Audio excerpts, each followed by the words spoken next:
वर्तमान सोर अंचल बन्या स्थिति एको केमिति मुकाबिला करा जिवो आज्ञा ए देखो मो पूरा केते वर्षा है गतकाली आज सकाळे ये रिपोर्ट को जिलापाल मगैची पाणीपाग विभाग मो पाक पठाई सकाळे एसआरसी सांगरे मोर कथबार्ता होता एवं जिलापाल सांगरे कथबार्ता होती सोर और आखपाख अंचल जो जो जगह प्रशासन हाथ अच्छा जो जो जगह इभाकुएसन आवश्यकता स्थानांतरित कर आवश्यकता पड़ो रिलीफ सेंटर माने रेडी अछि। देखो तलनगर पंचायत रे एबे पानी घेर रे देखो मो पछपटे आप देखुं जो आप बन्या स्थिति बर्तमान देखुं ये हूँ कांस बांस नदीर पानी तेबे आम सहित विधायक अच्छा जे बर्तमान लोक मान सहित समस्या बुझुंट जे पानी माने केते आसला जो लोक मान कौन कौन समस्या अच्छी से गुड़ा पचारि बुझुं तेज आम सहित अच्छा विधायक स्वर आम सहित टी आलोचना करवा आगे देखो आम देखुचु आप आठुआ उच्चार पानी से आप प्रत्येक लोक मान सहित भेटुंट कौन आज्ञा माने यार किसी रिलीफ फिलिफ किसी व्यवस्था करागला ना ना देखो ये तो 7 दिन आगु मुझे आसती से पानी थिला ये 2-3 दिन लगाण वर्षा जो ये आम तलनगर पंचायत सोनारी पदनपड़ा आपणकर ब्राह्मण साहेबरा ढीह साहेबरा ये सब जगह आप सालमपुर अंकुरखाजी ये सब गाँ गुड़ा पानी घेर भर अच्छी आम आसीचु प्रत्यक्ष लोक सागर मिशुचु ये पदनपड़ार 8 घर अच्छी पानी भितर अच्छा एम जापना तेणु आम सागर भी तहसिलदार अच्छा आम सरपंच भी अच्छा तेणु कलेक्टर सागर मुझे कथा एसआरसी सागर कथा रेवेन्यू मिनिस्टर सागर भी कथा जिते शीघ्र आपको ड्राई फ्रूट देवार व्यवस्था करा गुरु गाई जेहेतु पानी घेर समस्त अच्छा गुरु गाई बाहरी पारना गोखाद्य एवं ड्राई फ्रूट एवं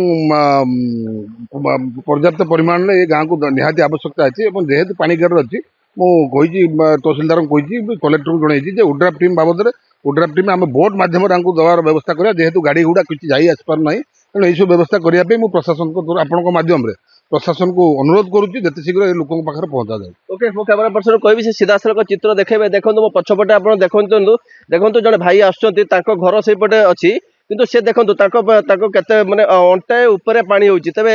आम सहित जड़े मौसी अच्छा ये मौसी ये केतलटू पानी आसिलानी कौन कौन सब असुविधा होची कहले केतलटू पानी आसिलानी 8 दिन हला पानी मांडी रहउची भारी पानी कौन सब केमिति कौन सब असुविधा होची से घर तो गुरु गाई भारी पारनाती मनीष भारी पारनाती किसी खाइते भी पाई पारुनाती या करूचंती ओके देखो मो पछपटे आप देखो जो चित्र आप देखुं कैमरा पर्सन देखो जो दुईटी अच्छी दुईटी पाइखाना अच्छी सी वर्तमान बुड़ी जाइए तेरे आम अगर माने अन्य लोक जो साधारण लोक मैंने अच्छा मैंने सहित आलोचना करवा जो मैंने प्रभावित अच्छा आज्ञा देखो आम देखुलू आप अंटाए उच्चर वर्तमान पानी आगुआ माने आगु पानी केते अच्छी आगु अधिक अच्छी केते पानी अच्छी छाटिया पाखापाखि केतेटा घर से आगु आज्ञा अच्छी 4 घर 8 घर 8 घर एपट 2 घर 10 घर अच्छी कौन सेमती माने केते पानी आसला को माने कोउट पानी आसला ये कांस मांस नदी पानी पाखर नदीटा आ वर्षा आज की जो बन्या है आज 5-6 दिन है से पानी रही जो जगार वर्षा पानी अधिक है पुणी ये वर्षा हेल्ले भी आहरी अधिक हुए घर पाखापाखि पानी पशि जाए। ओके याद अन्य किसी भाई अच्छे आम सीधा सहित आलोचना करवा आज्ञा देखो ये जो पानी कौटू आसला केमिति आसला कौन कौन सब ऊपर मुंडू वर्षा है पानीटा बुड़ुची जुलम पानी वर्षा होची 8 दिन खंडे है आम गुरु गाई बाहरी पारना आम भी बाजार हाट को जापरना सौदा पत्र करपारनु आजे भी चलिया असुविधा होची पायखाना पायखाना सब बुड़ी अच्छी से भी प्रोब्लेम होची एभली परिस्थिति आम दुखर चलुचु निहाती भावे आम सहित विधायक थे आम सहित आलोचना करते देखो तुम पछपटे अपर पर्सन देखेबी मु कैमरा पर्सन कहि से सीधा सड़क चित्र देखेबे आपन देखो जो मैंने लोक मैंने अपेक्षा करछन्ते आसीबा सेमाने मध्य पानी भयर से आसी पारु नांती तेबे ये दर आम आउ टिके विधायकंकर प्रतिक्रिया नबा ये आज्ञा समाधान कोन यार बाट किछि बाहरलानी कि नाही देखो ये माने दीर्घ दिन धरी ये समस्या आम ये अंचल ये बाबद आपंकर इरिगेशन सेक्रेटरी ये बाबद कथा मझे 15-20 दिन आगुरी आम गोटे आम जो इरिगेशन एसी अच्छा आम देखुलु जो आउ कांस बांस पिताकालिया नदी ये पिताकालिया कांस बांस नदी की पूरा आपंकर खनन करा जाऊ जेहेतु पानी आपंकर वर्षा पानी गुड़ा जेहेतु नदी में जापरुनी नदी जेहेतु जलफल हो जाम हो नदीटा तेणु प्रथम खुलिया हवा दरकार और जो एम्बांकमेंट अच्छी नदीर जो बंध एम्बांकमेंट आमर जेहेतु लो एम्बांकमेंट अच्छी जहाँफल पानी गुड़ा को नदी जो पानीटा आसकर गाँव भर को पशि आ गाँव जो पानीटा फुलफिल वर्षा पानी भर्ती हो नदी की ये जापारे नदी जेहेतु पूरा जाम हो खुलिया दरकार ଏବଂ ଏମ୍ବାଙ୍କମେଣ୍ଟ ହାଇଟ୍ ହେବା ଦରକାର। ଆପଣଙ୍କର ଯୋଉ ନଦୀଟା ଆପଣଙ୍କର ମାନେ ପୁନରୁଦ୍ଧାର ହବା ଦରକାର। ନିହାତି ନିହାତି ନିହାତି ଆମେ ସିଧାସଳଖ ଆଲୋଚନା କରିଥିଲେ, ବିଧାୟକ ଥିଲେ, ତା ସହିତ ସାଧାରଣ ଲୋକମାନେ ଥିଲେ, ଆମେ ସିଧାସଳଖ ସେମାନଙ୍କ ସହିତ ଆଲୋଚନା କରିଥିଲେ। ଲୋକମାନଙ୍କର କହିବାର କଥା ଯେ ଯେହେତୁ ଯୋଉ କାଂଶ ବାଂଶ ନଦୀର ପୁନରୁଦ୍ଧାର ଆବଶ୍ୟକ, ଯାହା ଦ୍ୱାରା ଯେ ପାଣି ସଠିକ ଭାବେ ନିଷ୍କାସନ ହେଇପାରିବ, ନିଷ୍କାସନ ହେଇପାରୁ ନଥିବାରୁ ଗାଁ ଗଣ୍ଡାରେ ବର୍ତ୍ତମାନ ପାଣି ପଶିଛି ଏବଂ ବନ୍ୟା ପରିସ୍ଥିତି ସୃଷ୍ଟି ହଉଛି। ତେବେ ସ୍ୱରରୁ ନିରଞ୍ଜନ ବେହେରା, ଓଟିଭି। ହଁ ଦାଦା ଆମେ ବି ଅଛୁ। ଆଜ୍ଞା ଆଜ୍ଞା ଟିକେ ଟିକେ ଟିକେ ଆପଣ ମାନେ ଇଏ କରିବେ ଟିକେ loud ଯଦି କହିବେ। ଇଏ ମିଡିଆ ବି ଅଛି ସାମ୍ନାରେ, ଓଟିଭି ଲାଇଭ୍ ଚାଲିଛି, ଟିକେ ଆପଣଙ୍କ କଥା ଶୁଣିବା ପାଇଁ ଚାହୁଁଥିଲେ। ଓକେ, ନିହାତି ଭାବେ ଆମ ସହିତ ମନ୍ତ୍ରୀ ଅଛନ୍ତି, ଆମେ ସିଧାସଳଖ ତାଙ୍କ ସହିତ ଆଲୋଚନା କରି ନିହାତି ଭାବେ ଆମେ ସିଧାସଳଖ ଆଲୋଚନା କରିବା ଯେ ବିଧାୟକ ସହିତ ବିଧାୟକ ବର୍ତ୍ତମାନ ଯେ ମାନେ ଯେ ରାଜସ୍ୱ ମନ୍ତ୍ରୀ ତାଙ୍କ ସହିତ ଆଲୋଚନା କରୁଛନ୍ତି। ଆମେ ସିଧାସଳଖ ତାଙ୍କ ସହିତ ଟିକେ ଆଲୋଚନା କରିବା। ଦେଖନ୍ତୁ ବର୍ତ୍ତମାନ ବନ୍ୟା ସ୍ଥିତି, ବର୍ତ୍ତମାନ ସୋର ଅଞ୍ଚଳରେ ବନ୍ୟା ସ୍ଥିତି, ଏକୁ କେମିତି ମୁକାବିଲା କରାଯିବ ଆଜ୍ଞା? ଦେଖନ୍ତୁ ମୁଁ ପୁରା କେତେ ବର୍ଷା ହେଇଛି ଗତକାଲି ଆଜି ସକାଳେ ଏ ରିପୋର୍ଟ ମୁଁ ଜିଲ୍ଲାପାଳଙ୍କଠାରୁ ମଗେଇଛି। ପାଣିପାଗ ବିଭାଗ ମଧ୍ୟ ମୋ ପାଖକୁ ପଠେଇଛନ୍ତି। ସକାଳେ ଏସ୍ଆରସି ସାଙ୍ଗରେ ମଧ୍ୟ ମୋର କଥାବାର୍ତ୍ତା ହେଇଥିଲା। ଏବେ ଜିଲ୍ଲାପାଳଙ୍କ ସାଙ୍ଗରେ ମଧ୍ୟ କଥାବାର୍ତ୍ତା ହେଇଛି। ସୋର ଏବଂ ଆଖପାଖ ଅଞ୍ଚଳର ଯେଉଁ ଯେଉଁ ଜାଗା